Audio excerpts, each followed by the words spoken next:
Salam, salam saudaraku yang dikasihi Tuhan Yesus Kristus. Selamat pagi, selamat hari Minggu.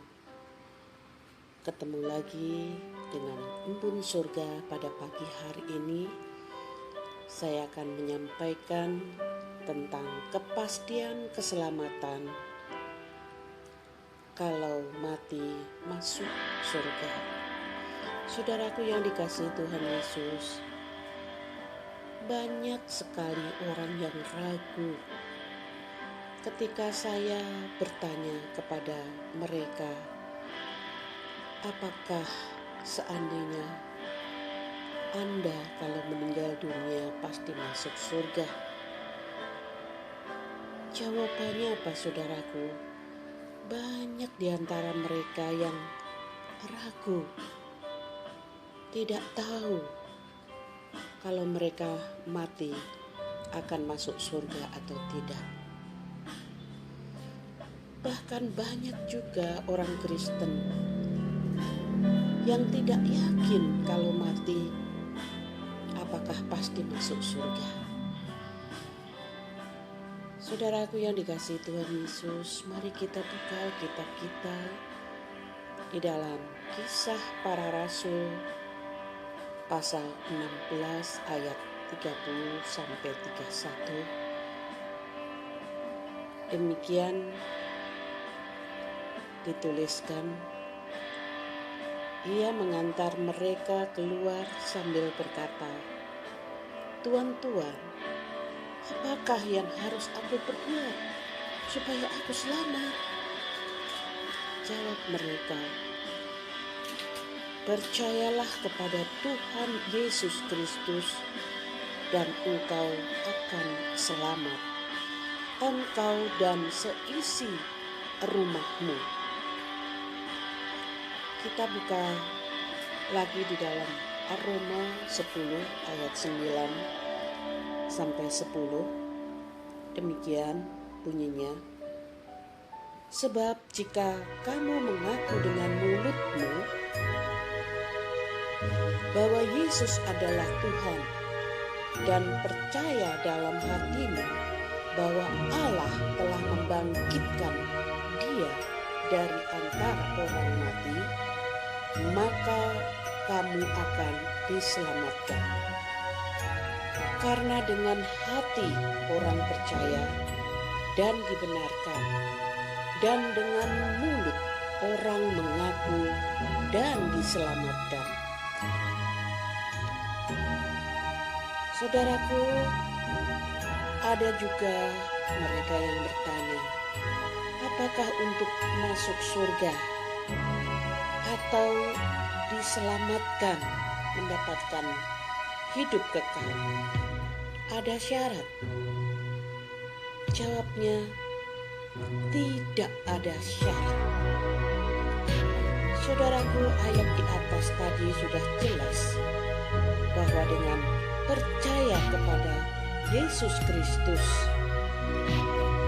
mengaku bahwa Yesus Kristus adalah Tuhan dan Juru Selamat, kita sudah mendapatkan jaminan keselamatan untuk hidup kekal di surga.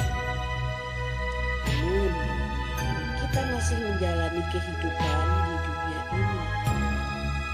Tentu kita harus melakukan hal-hal yang menyenangkan hati Tuhan, yaitu Tuhan Yesus Kristus, Sang Pemberi hidup kekal atau Sang Pemilik surga.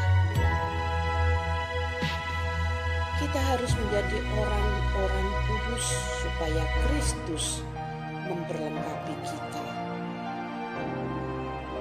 Orang-orang kudus adalah orang yang selalu menjaga kekudusannya, supaya di dalam menjalani kehidupannya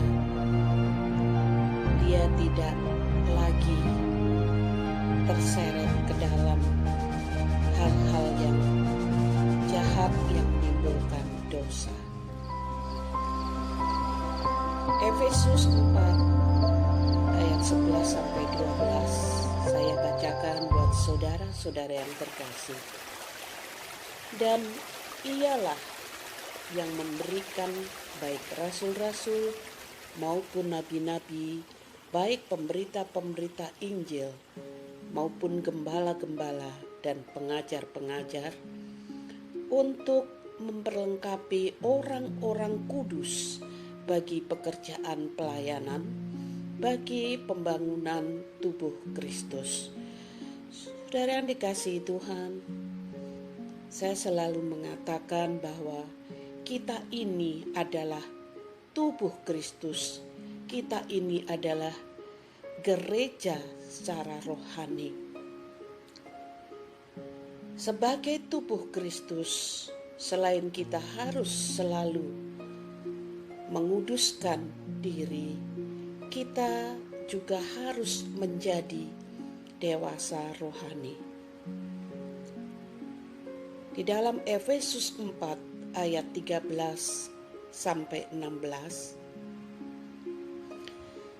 sampai kita semua telah mencapai kesatuan iman dan pengetahuan yang benar tentang anak Allah, kedewasaan penuh dan tingkat pertumbuhan yang sesuai dengan kepenuhan Kristus, sehingga kita bukan lagi anak-anak yang diombang-ambingkan oleh rupa-rupa angin pengajaran, oleh permainan palsu manusia dalam kelicikan mereka yang menyesatkan, tetapi dengan teguh berpegang kepada kebenaran di dalam kasih kita bertumbuh di dalam segala hal ke arah Dia, Kristus, yang adalah kepala. Daripadanya lah seluruh tubuh yang rapi tersusun dan diikat menjadi satu oleh pelayanan semua bagiannya sesuai dengan kadar pekerjaan tiap-tiap anggota, menerima pertumbuhannya dan membangun dirinya dalam kasih. Saudaraku yang dikasihi Tuhan Yesus, tetap jaga, pelihara dengan baik keselamatan yang sudah Tuhan berikan kepada kita, orang-orang pilihannya. Pergunakan separuh waktu saudara untuk memuliakan Tuhan dengan tubuhmu, dengan hartamu, dan dengan uangmu.